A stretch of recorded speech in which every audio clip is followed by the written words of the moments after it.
Bismillahirrahmanirrahim. Assalamualaikum warahmatullahi wabarakatuh.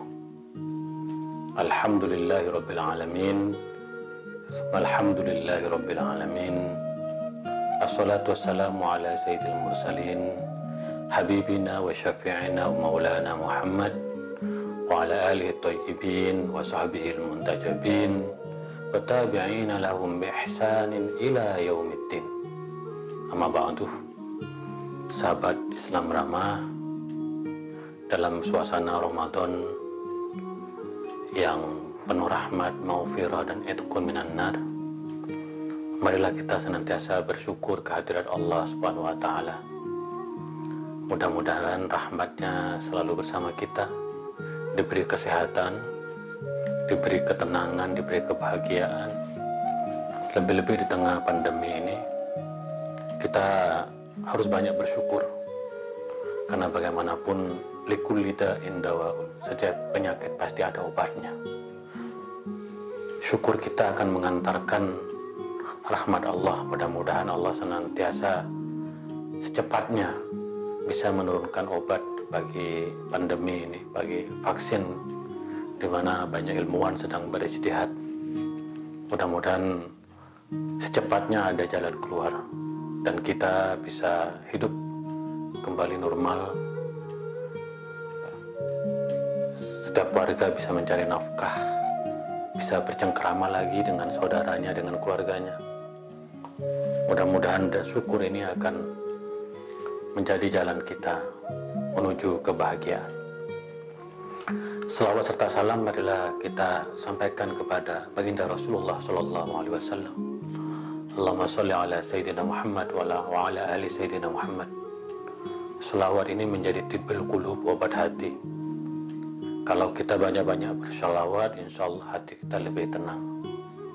Karena itu Hadratus Syekh Hasyim Asy'ari telah mengijazahkan sebuah bacaan, sebuah doa, sebuah syair yang akan menyelamatkan kita dari wabah dan berbagai penyakit.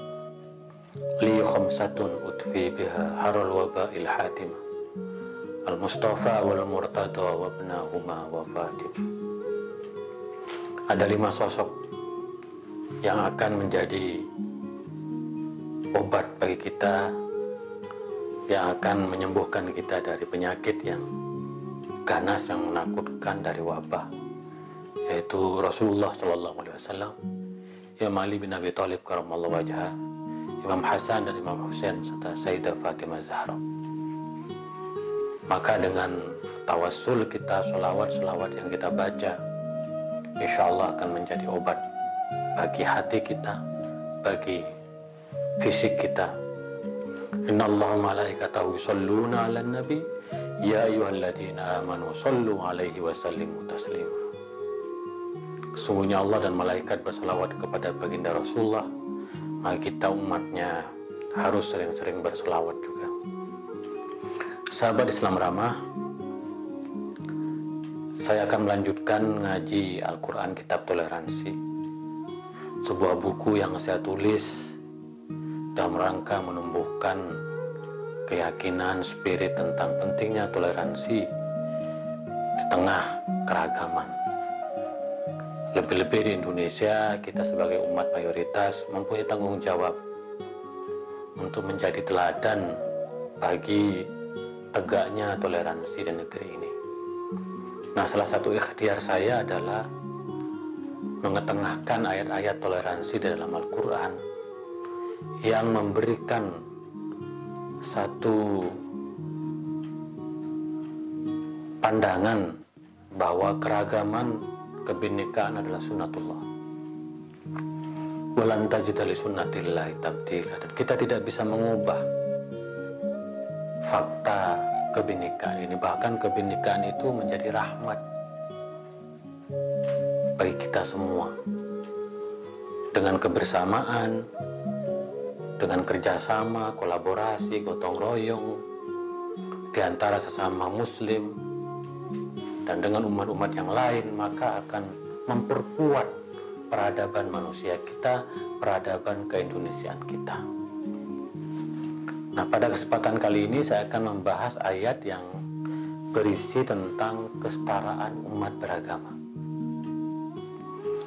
Nah, ayat ini menjadi bekal kita juga bahwa kita sebagai umat beragama, terutama umat Islam, harus betul-betul menampilkan karakter kepribadian kita, bukan hanya sekedar label, simbol, nama, atau bahasa kita Islam KTP. Karena bagaimanapun yang Allah nanti akan perhatikan dari kita adalah amal-amal kita, ibadah-ibadah kita. Nah, begitu pula Allah juga akan menilai amal ibadah dari umat agama-agama yang lain. Jadi kita yang beragama Islam ini janganlah sekali-kali sombong dan congkak, seolah-olah kita mendapatkan jaminan, mendapatkan garansi. Nah, ayat ini menegaskan bahwa yang digaransi oleh kita adalah amal-amal baik kita, bahwa kita akan menghadap kepada Allah sendiri-sendiri. Wala taziru wizra ukhra. Kita akan mempertanggungjawabkan seluruh amal ibadah kita kepada Allah sendiri-sendiri. Maka kita harus betul-betul mempersiapkan diri. Ayat ini yang berbunyi Bismillahirrahmanirrahim.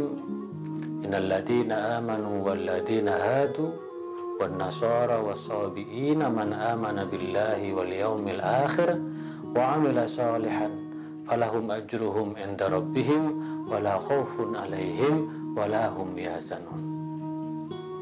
Ayat dengan redaksi yang hampir mirip di Al-Quran disebutkan sebanyak 3 kali. Yang ini semakin mengukuhkan bahwa ayat ini memuat pesan yang sangat penting bagi kita semua. Nah, bagaimana tentang saya belum menerjemahkan. Yang terjemahannya adalah, ini kalau orang NU sangkanya yang nonton sudah tahu artinya. Maka innalladzina amanu, sungguhnya orang yang beriman, walladzina hadu, orang Yahudi, wan nasara wasabiin, orang Kristen, wasabiin kaum Sabian, man amana billahi wal yaumil akhir, barang siapa yang beriman kepada Allah dan hari akhir, wa amila sholihan, dan beramal berbuat amal saleh, falahum ajruhum inda rabbihim, maka mereka akan mendapatkan pahala di sisi Allah, wala khaufun alaihim wala yahzanun, dan mereka tidak akan pernah takut dan tidak akan pernah sedih. Nah, bagaimana sebab turunnya ayat ini? Ayat ini turun dikisahkan pada Salman Al-Farisi. Salman Al-Farisi menyampaikan kepada Rasulullah bahwa terdapat orang-orang ahlul kitab, yaitu Yahudi dan Kristen, yang mereka itu berpuasa, beribadah, dan mengakui kenabian Muhammad SAW. Rasulullah mengatakan mereka akan masuk neraka. Lalu kemudian turunlah ayat ini, innalladzina amanu, menjelaskan bahwa Rasulullah mencatatkan bahwa ayat ini kemudian memberikan penjelasan kepada Rasulullah bahwa Allah nanti akan menentukan nasib mereka di akhirat. Nah, mari kita lihat apa maknanya. Saya sebut dengan kesetaraan umat beragama, bahwa umat beragama itu akan dinilai bukan karena KTP-nya. Umat beragama itu dinilai karena amal-amalnya. Nalladzina amanu, yaitu orang-orang yang beriman. Nalladzina amanu. Nah, ayat ini menurut para ulama tafsir lebih dimaknai sungguhnya orang-orang Islam, orang-orang Muslim. Dan ada juga yang berpandangan ini adalah orang-orang ahlul kitab sebelum datangnya kerasulan Nabi Muhammad Ada juga yang memaknai bahwa innalladzina amanu, ini ada orang-orang yang hanya beriman secara lisan. Tetapi kalau kita lihat yang jauh lebih mendekati dari tafsir innalladzina amanu adalah orang-orang muslim. Walladzina hadu. Walladzina hadu. Ada ini hadu ini banyak tafsirnya, orang yang bertobat dari menyembah sapi, atau hadu adalah orang yang mengikuti ajaran Yahuda, itu putra dari Yakub. Tetapi para ulama mengatakan ini lebih kepada orang-orang Yahudi, semuanya orang-orang Muslim dan orang-orang Yahudi. Wan Nasoro, Nasoro juga banyak tafsirnya. Ada yang mengatakan mereka tinggal di desa kelahiran Nabi Isa, atau mereka yang suka tolong menolong. Nasoro disebutnya, tetapi mereka menyebut para ulama wan Nasoro adalah orang-orang Kristen. Wasabiin, orang-orang Sabian. Orang-orang Sabian ini adalah orang yang keluar dari ahlul kitab. Mereka sebelumnya menganut Yahudi atau Kristen, tapi mereka konversi Sabian. Ada yang menyebutnya Sabian itu adalah kaum Majusi. Jadi ini menunjukkan bahwa di Madinah, di tempat Al-Quran ini turun, ayat ini turun, bahwa ada keragaman agama-agama dan keyakinan.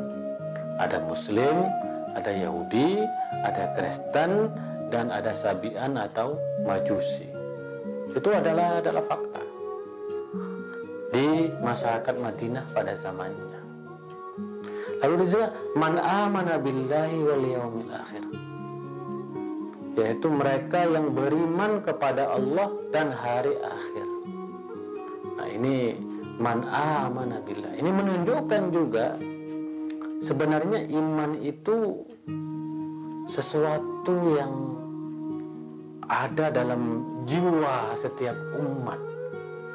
Dan ayat ini menegaskan bahwa tidak di orang-orang Muslim juga ada orang yang beriman, di orang-orang Yahudi ada orang-orang beriman, di orang Nasoro ada orang-orang beriman, di Sabian juga ada orang-orang yang beriman. Di antara mereka ada yang beriman kepada Allah dan hari akhir. Nah, ini tentu karena iman itu adanya dalam hati, maka Allah memberikan ruang kepada umat ini, kepada sebagian dari umat-umat ini. Nah, tadi memang ada orang innalladzina amanu, ada orang yang lisannya beriman tapi hatinya tidak beriman. Tapi man amana billahi wal yaumil akhir, di antara mereka tadi wa amila sholihan, dan berbuat baik, beramal saleh. Ini penting sekali bahwa di dalam Al-Quran, seperti yang saya katakan pada ayat sebelumnya, selain ayat yang mengajak kepada keimanan pada Allah dan hari akhir, selalu ada amal saleh. Karena iman dalam definisi Ahlus Sunnah sekalipun, iman adalah amalun bil arkan. Iman itu harus diterjemahkan dalam kehidupan nyata. Kita tidak ujuk-ujuk saya beriman. Nah, iman itu harus ditunjukkan dengan kepedulian. Maka sekarang di tengah pandemi ini banyak orang yang peduli, banyak yang menyumbang, banyak yang ingin berbagi, banyak sembako di mana-mana. Ada teman saya yang hampir tiap hari menerima sembako. Nah, itu bentuk dari amal saleh, kepedulian. Nah, ciri-ciri orang yang beriman di dalam ayat ini adalah dia selalu beramal saleh, membantu orang lain yang tidak mampu, menolong orang yang dalam kesusahan, selalu berbuat baik, berbagi kepada tetangga, amal saleh. Jadi di antara mereka yang beriman kepada Allah dan hari akhir dan melakukan amal saleh, maka falahum ajruhum inda rabbihim, maka mereka akan mendapatkan pahala di sisi Tuhan mereka, di sisi Allah. Nah, ayat ini sekali lagi sahabat Islam Rama menegaskan kepada kita bahwa yang akan dinilai oleh Allah, yang akan diukur dari Allah kepada kita menurut ayat ini, bukan identitas kita, bukan KTP kita, tetapi yang diukur dan dinilai Allah adalah iman dan amal kita. Maka seperti yang dikatakan pada pertemuan sebelumnya, bahwa banyak sekali dari umat-umat non-muslim, terutama Bunda Teresa yang dikenal dengan kebaikannya membantu orang-orang yang tidak mampu di Kalkata itu, tentu Allah akan mempunyai penilaian sendiri. Wala khaufun alaihim wala zanun. Mereka tidak ada ketakutan pada dirinya dan mereka tidak akan pernah bersedih. Nah, sekali lagi ini menjadi tantangan bagi kita umat Islam, sahabat Islam ramah, bahwa kita sebagai umat yang terbesar di negeri ini harus betul-betul menunjukkan iman kita, harus menunjukkan amal soleh kita. Jangan pernah merasa kita ini lebih baik, pemilik kebenaran. Kita harus membuktikan itu dengan satu perilaku. Kalau kita betul-betul beriman, maka mari ciptakan keamanan. Ketika ada orang yang tidak mampu, kita jangan kalah dengan umat-umat yang lain, dengan umat agama yang lain. Mari kita berlomba-lomba terdepan untuk peduli dan memberikan bantuan kepada mereka yang tidak mampu. Kita merasa malu ketika melihat umat agama yang lain justru terdepan memberikan bantuan kemanusiaan. Nah, pertanyaannya, di mana umat Islam? Di mana kehadiran kita di tengah penderitaan orang lain? Maka kita melihat pemandangan yang luar biasa di tengah-tengah pandemi ini. Dokter Muslim merawat pasien non-Muslim. Dokter non-Muslim merawat pasien Muslim. Ini amal soleh yang indah sekali. Ketika kita umat beragama tidak melihat apa keyakinan kita, apa agama kita, tetapi iman kita diterjemahkan dalam amal saleh. Maka sebagaimana hadis Nabi, bahwa mereka yang meninggal di tengah wabah itu mereka adalah para syuhada, mereka para martir, mereka orang-orang yang beramal saleh, dan Allah akan mencatat amal baik mereka apapun agama dan keyakinan mereka. Ayat ini sekali lagi saya jelaskan bahwa ayat ini disebutkan 3 kali dalam Al-Quran. Maka ketika saya ditanya oleh seorang pastor, apakah hanya orang Islam yang masuk surga dengan kerendah hatian, dan setelah memahami ayat ini, wallahu a'lam bishawab, hanya Allah yang maha tahu, Allah yang menentukan. Wallahu a'lam man dhalla an sabili wallahu a'lam bil muhtadin. Allah yang menunjukkan siapa yang tersesat dan siapa yang mendapatkan petunjuk. Falahum ajruhum inda rabbihim wala khaufun alaihim yahzanun. Sungguhnya Allah yang akan mencatat pahala-pahala mereka. Allah yang pada akhirnya akan menentukan siapakah sungguhnya penduduk ahli surga. Dan kata Allah, wala khaufun alaihim yahzanun. Mereka tidak akan sedih, mereka tidak akan pernah takut. Sahabat Islam ramah, bahwa Allah telah menciptakan kita semua beragam, Bhinneka Tunggal Ika. Agama kita, kelompok kita, mazhab kita. Dan kita dituntut untuk tidak menonjolkan identitas kita, tetapi kita diperintahkan untuk menonjolkan kualitas keimanan kita. Mari kita tunjukkan kalau kita beriman kepada Allah. Mari kita tunjukkan kalau kita beriman ke hari akhir. Ciri dalam orang beriman adalah man kana yu'minu billahi wal yawmil akhir falyakul khairan aw liyasmut.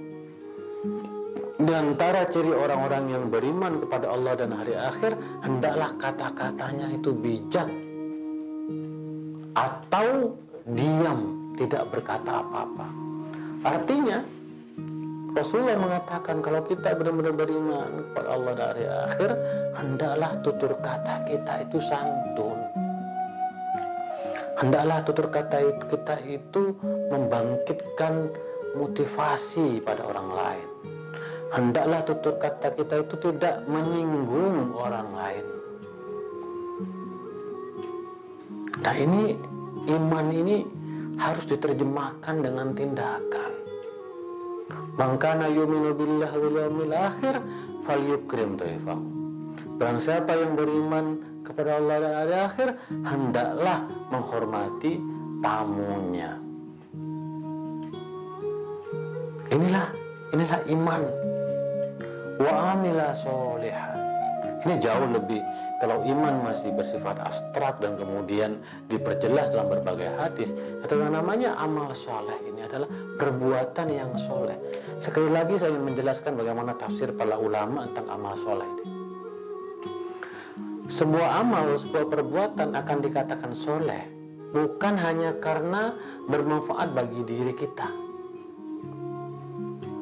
Misalnya kita mampu membeli makanan yang enak dan lezat dengan cara yang halal, ini belum menjadi soleh.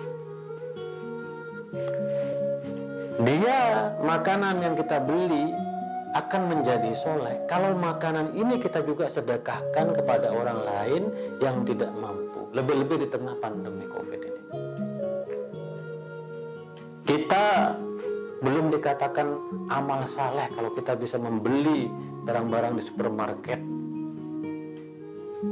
tetapi akan disebut amal saleh kalau kita membeli barang-barang di supermarket dan barang-barang itu kita sedekahkan bagi orang-orang lain yang tidak mampu. Begitu baru amal saleh.